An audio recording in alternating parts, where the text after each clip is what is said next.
के लिए है जो अक्सर हमें कमेंट्स में ये कह रहे होते हैं कि सर जी, बुढ़ापे में 1 करोड़ रुपए कमाकर मैं क्या ही करूंगा। हमें कुछ ऐसा तरीका बताओ कि जो हमें जवानी में ही अमीर बना दे, ताकि हम अपने पैसों से अपनी जवानी में एंजॉय कर सकें। अगर आप भी इन्हीं लोगों में से हैं तो वीडियो को आखिरी तक जरूर देखिएगा, क्योंकि आज मैं आपको बताऊंगा कि कैसे बहुत ही कम समय में, यानी कि 2 से 5 सालों में ही आप अपने जिंदगी का पहला करोड़ कमा सकते हैं। साथ ही मैं आपको सिखाऊंगा कि कैसे लाइफ में बस पहला 1 करोड़ रुपए कमाना ही सबसे ज्यादा मुश्किल काम होता है, क्योंकि उसके बाद दूसरा करोड़ कमाने में आपको बहुत ही कम समय लगेगा। चलिए वीडियो को स्टार्ट करते हैं एक कैलकुलेशन के साथ। मान लीजिए आपके पास 1 लाख रुपए हैं, जिसे आप ऐसी जगह इन्वेस्ट करते हैं जहां आपको 12% का एनुअल इंटरेस्ट मिल रहा है। तो इस बेसिस पे अगर आप कैलकुलेट करें तो आपको 1 साल में इंटरेस्ट के तौर पे केवल 12,000 रुपए ही मिलेंगे, यानी कि महीने के लगभग 1,000 रुपए ही। इस पैसे से आपकी जिंदगी में कोई खास फर्क नहीं पड़ेगा। लेकिन सोचिए अगर आपके पास 1 करोड़ रुपए हो और आप उस पैसे को सेम जगह 12% इंटरेस्ट पे इन्वेस्ट करते हैं, तो इस बार आपको साल के 12 लाख रुपए सिर्फ इंटरेस्ट के तौर पे ही मिलेगा, यानी कि महीने के लगभग 1 लाख रुपए। ये इतना बड़ा अमाउंट है जो आपके महीने के सारे खर्चे, इच्छाएं और शौक को पूरा करने के लिए काफी है। तो इस एग्जाम्पल से आप ये साफ समझ सकते हैं कि कैसे इन्वेस्टमेंट का असली पावर हमें तब देखने को मिलता है जब हम एक बड़ा अमाउंट इन्वेस्ट करते हैं। लेकिन अब बात ये आती है कि आखिर हम 1 करोड़ रुपए लाएं कहां से। वॉरेन बुफे कहते हैं कि अपनी जिंदगी का पहला करोड़ कमाना ही सबसे ज्यादा मुश्किल काम होता है, क्योंकि अगर आप एक बार 1 करोड़ रुपए कमा लेते हैं तो आप सिर्फ 12% का इंटरेस्ट पाके महीने के लाखों रुपए तो कमा ही सकते हैं। साथ ही आपको अपना दूसरा 1 करोड़ कमाने में बहुत ही कम समय लगेगा। ऐसा इसलिए क्योंकि इतने बड़े अमाउंट पर कंपाउंडिंग काफी तेजी से काम करेगा। ये ठीक एक स्नोबॉल इफेक्ट की तरह ही है, जहां हमारा स्नोबॉल जितना बड़ा होगा, ये हर रोल के साथ उतना ही ज्यादा बर्फ अपने चारों ओर लपेट लेगा। दोस्तों, जिंदगी का पहला 1 करोड़ उस पेड़ की तरह होता है जिसे उगाने में हमें काफी मेहनत करनी पड़ती है। काफी सब्र के साथ उस पेड़ को बड़ा करना होता है, ताकि जब ये पेड़ बड़ा हो जाए हम आराम से बैठ के इसके मीठे फलों को खा सकें। हमारी जिंदगी का पहला 1 करोड़ भी उस पेड़ की तरह होता है। ये एक ऐसा पेड़ है जो हमें लिटरली पैसे उगा के देती है, लेकिन इसके लिए पहले हमें सब्र करके एक प्लान बनाकर इस पेड़ को उगाना होगा। कई लोग सोचते हैं कि 1 करोड़ रुपए कमाना उनकी जिंदगी भर में कभी भी पॉसिबल ही नहीं है। वो ये मानते ही नहीं है कि वो 1 करोड़ रुपए कमा भी सकते हैं। इसीलिए आज के इस वीडियो में मैं आपको एक स्टेप बाय स्टेप अप्रोच बताऊंगा, जिसके मदद से आप अपने जिंदगी का पहला 1 करोड़ रुपए बहुत ही कम एज में कमा लेंगे और फिर उसके बाद अपनी जिंदगी को खुल के जी सकेंगे। इस वीडियो में मैं आपको पैसों को देखने का सही तरीका समझाऊंगा, जो आपको बचपन से ही गलत सिखाया गया है। कुछ फाइनेंशियल प्रिंसिपल्स बताऊंगा जो फॉलो करके पास्ट में कई लोग करोड़पति और मिलेनियर बने हैं। फिर आखिर में मैं आपको इस वीडियो का सबसे इंपॉर्टेंट लेसन बताऊंगा, जिसे आप प्रैक्टिकली फॉलो करके अभी से अपने पहले 1 करोड़ की तरफ बढ़ सकते हैं। तो इसीलिए वीडियो को लास्ट तक जरूर देखिएगा। साथ ही step number 1, understand the game of money. तो दोस्तों, इस पहले लेसन में आइए हम समझते हैं कि आखिर एक्चुअल में पैसे बनते कैसे हैं। लाइफ का पहला 1 करोड़ कमाने के लिए आपको सबसे पहले पैसे के गेम को समझना होगा। आपको यह समझना पड़ेगा कि आखिर असल में पैसे बनते कैसे हैं, पैसे की बेसिक्स क्या है। कोई इंसान अमीर बनता है तो उसके पीछे एक्चुअल मनी इक्वेशन क्या होता है।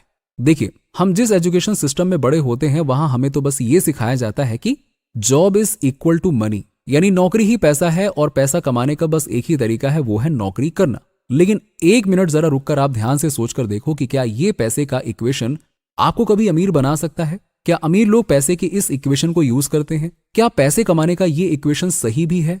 अगर आप वर्ल्ड के टॉप 1% जॉब कैटेगरी में नहीं आते हैं तो आपका जवाब ना ही होगा, क्योंकि ये इक्वेशन एक्चुअल में अमीर और फाइनेंशियली फ्री होने के लिए है ही नहीं। ये तो केवल आपको इस दुनिया में जिंदगी काटने और सरवाइव करने में हेल्प करता है। इन बातों से मेरा ये कहना नहीं है कि जॉब करना एक बुरी बात है या आपको जॉब नहीं करनी चाहिए। मैं केवल आपसे ये कहना चाह रहा हूं कि अगर आप अपने जॉब के पैसों से संतुष्ट हो जाएंगे, इसे ही अपनी इनकम मान लेंगे और कंप्लीटली इसी पर डिपेंड होके पे चेक टू पे चेक जीने लगेंगे, तो आप कभी भी अमीर नहीं बन पाएंगे। अमीर बनने के लिए आपको पैसे कमाने के रियल इक्वेशन को समझना होगा, जो कि है earn with your mind not your time. यानी आपको पैसे कमाने के लिए अपने दिमाग का इस्तेमाल करना है, ना कि जिंदगी भर अपने समय को पैसे के बदले ट्रेड करते रहना है।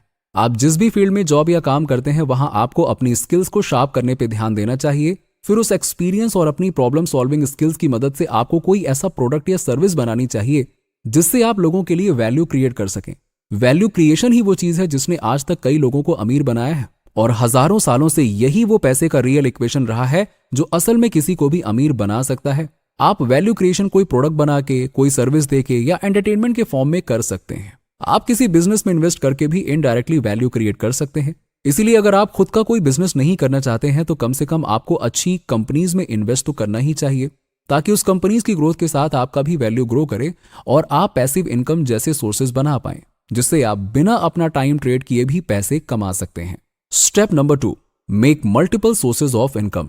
दोस्तों, अगर आप अपना पहला 1 करोड़ जल्द से जल्द बनाना चाहते हैं तो आपको मल्टीपल इनकम सोर्सेज तो बनाने ही होंगे। जॉब करने वाले ज्यादातर लोग केवल अपने सैलरी पे ही डिपेंड रह जाते हैं और इसी वजह से वो जिंदगी भर फाइनेंशियली स्ट्रगल करते रहते हैं। जैसे कि हमने स्टेप 1 में डिस्कस किया था, अमेरिका में एक स्टडी के अनुसार 62% अमेरिकन पॉपुलेशन ऐसी है जिनके पास केवल एक ही सोर्स ऑफ इनकम है और वो है उनकी जॉब। इस चार्ट में आप देख सकते हैं कि अमेरिका की लगभग 41% पॉपुलेशन ऐसी है जो कंप्लीटली पे चेक टू पे चेक जी रही है, यानी कि महीने के एंड तक उनके पास एक भी डॉलर नहीं बचता है। साथ ही 29% पॉपुलेशन ऐसी है जिनके पास खर्च करने के लिए सैलरी से भी ज्यादा है। ये डेटा भले ही यूएस की स्टडी से आया हो, लेकिन ये डेटा भारत के लिए भी सिमिलर ही है और मोस्ट ऑफ द कंट्रीज के लिए भी ये डेटा सिमिलर ही है। अगर आपके पास एक सिंगल सोर्स ऑफ इनकम ही है और गलती से आपकी जॉब चली जाती है या फिर किसी रीजन से आपको अचानक काफी पैसों की जरूरत पड़ जाती है, तो ऐसी सिचुएशन में आपके लिए एक बड़ी मुसीबत हो जाएगी। एक सिंगल सोर्स ऑफ इनकम पे डिपेंड रहना ठीक वैसा ही है जैसे कि किसी एक पिलर पे कोई पूरा का पूरा ब्रिज बना दिया जाए। रॉबर्ट कियोसाकी इसी पर कहते हैं कि if salary is your only source of income, congratulations, you are just one step away from poverty. दोस्तों, अमीर बनने के लिए आपके पास कम से कम 3 इनकम सोर्सेज तो होने ही चाहिए। अमीर लोगों के पास कई तरह के इनकम सोर्सेज होते हैं, जैसे कि salaried income, capital gain income, dividend income, rental income, business income, fixed interest income इत्यादि। अगर आप कम समय में करोड़पति बनना चाहते हैं तो आपको सबसे पहले मल्टीपल सोर्सेज ऑफ इनकम बनाने पर ध्यान देना चाहिए, ताकि आपके पास ज्यादा से ज्यादा पैसा आ सके जिन्हें आप इन्वेस्ट करके ग्रो कर सकें। आज के जमाने में इनकम के मल्टीपल सोर्सेज बनाना काफी आसान है। आपको केवल स्किल गेन करने हैं, उन स्किल से पैसे कमाने के लिए काम करना है और अपने पैसों को काम पे लगाते रहना है। जब वॉरेन बुफे ने इन्वेस्टिंग स्टार्ट करी थी तो वो अपने इनिशियल कैपिटल को जमा करने के लिए कई तरह के काम किया करते थे, जैसे न्यूज़पेपर सेल करना, door to door delivery services provide करना, ग्रोसरी स्टोर में काम करना इत्यादि। इसके अलावा वो कई छोटे छोटे बिजनेसेस स्टार्ट करते थे, जैसे कि एक बार उन्होंने देखा कि लोग बार्बर शॉप पे अपनी बारी का वेट करते करते काफी बोर हो जाते थे। इसीलिए उन्होंने बार्बर शॉप पे पिन बॉल मशीन सेटअप कर दिया, ताकि लोग जब बोर हों तो ये पिन बॉल गेम खेलें और इससे वो पैसे कमा सकें। जब वॉरेन बुफे ने देखा कि उनका ये बिजनेस काम कर रहा है तो उन्होंने 3 और बार्बर शॉप पे पिन बॉल मशीन सेटअप कर दिया। इनका ये बिजनेस काफी अच्छा चला और इस बिजनेस को उन्होंने कुछ महीनों बाद ही $1200 में बेच दिया, जो कि 1945 के हिसाब से बहुत ही ज्यादा हुआ करते थे। इसी तरीके से 1950 में वॉरेन बुफे ने ओमाहा में एक 180 एकड़ का फार्मलैंड $6000 में परचेज किया था, जिसे उन्होंने लोकल फार्मर्स को खेती करने के लिए दे दिया। इससे उन्हें पैसिव इनकम आने लगा और इस लैंड को उन्होंने 1969 में $31000 में बेच दिया था। तो इस तरीके से वॉरेन बुफे ने अपने इनिशियल डेज में काफी मेहनत करी और कई सारे काम किए, कई बिजनेसेस और पैसिव इनकम सोर्सेज बनाने पे ध्यान दिया, क्योंकि वो जानते थे पहला $1 मिलियन कमाना कितना मुश्किल होता है और वो ऐसा जल्द से जल्द मल्टीपल सोर्सेज ऑफ इनकम बनाकर ही कर पाएंगे। Step number 3, never be greedy for small profits. दोस्तों, ज्यादातर लोग दूर का नहीं देख पाते हैं, उन्हें लॉन्ग टर्म गेम समझ ही नहीं आता है और इसीलिए वो शॉर्ट टर्म के प्रॉफिट के लालच में बड़े बड़े अपॉर्चुनिटीज खो देते हैं। वॉरेन बुफे जब 19 साल के थे तब उन्होंने भी कुछ ऐसी ही गलती की थी, जिससे उन्हें एक बड़ा इन्वेस्टमेंट लेसन सीखने को मिला। बात है 1949 की, जब वॉरेन बुफे 19 साल के थे। उन्होंने काफी मेहनत करके अलग अलग तरह के काम और छोटे छोटे बिजनेस करके इतना पैसा जमा कर लिया था कि अब वो अपने पैसे इन्वेस्ट करना चाहते थे। उन्होंने काफी सारे रिसर्च के बाद एक बहुत ही अच्छी कंपनी ढूंढ निकाली जिसका नाम था सिटी सर्विसेज।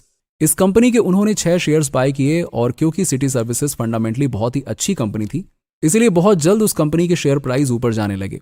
बढ़ता शेयर प्राइस और उसकी वजह से हुए प्रॉफिट को देख के 19 साल के वॉरेन बुफे के मन में लालच आ गया और अपने पिता के मना करने के बाद भी उन्होंने सिटी सर्विसेज के शेयर्स को बेच दिया। शेयर्स बेचने के कुछ दिनों बाद ही सिटी सर्विसेज के शेयर प्राइस और भी काफी तेजी से ग्रो करने लगी और कुछ ही सालों के बाद इसका शेयर प्राइस कई गुना हो गया। और ये देख के वॉरेन बुफे को काफी रिग्रेट हुआ और वो सोचने लगे कि कैसे उनके शॉर्ट टर्म व्यू पर्सपेक्टिव की वजह से उन्हें इतना बड़ा मौका खोना पड़ा। अगर इस स्टोरी के दूसरे साइड को देखें तो सिटी सर्विसेज के इस बुरे इन्वेस्टमेंट स्ट्रैटेजी की वजह से वॉरेन बुफे को एक अच्छा खासा इन्वेस्टिंग लेसन सीखने को मिला, जो था the power of long term investing and patience. Share market में असली वेल्थ तभी बनती है जब आप लॉन्ग टर्म इन्वेस्टिंग करते हो। लॉन्ग टर्म इन्वेस्टमेंट करने से आपको ज्यादा गेन्स का लाभ तो मिलता ही है, साथ ही आपको power of compounding, bonus shares जैसे कई सारे बेनिफिट्स मिलते हैं और ये सब मिलकर आपके शेयर को काफी ज्यादा ऊपर ले जाते हैं। इसीलिए अगली बार जब आप इन्वेस्टमेंट करें तो काफी रिसर्च करके एक अच्छी कंपनी में इन्वेस्ट करें, उसमें लॉन्ग टर्म के लिए इन्वेस्टेड रहें और शॉर्ट टर्म प्रॉफिट्स के लालच में ना आए। उम्मीद है कि आपको इस वीडियो से वैल्यू मिली होगी। अगर आपको अभी भी कुछ संदेह है तो आप कमेंट में पूछ सकते हैं। वीडियो पसंद आया हो तो लाइक करें, अपने दोस्तों और रिश्तेदारों के साथ भी शेयर करें।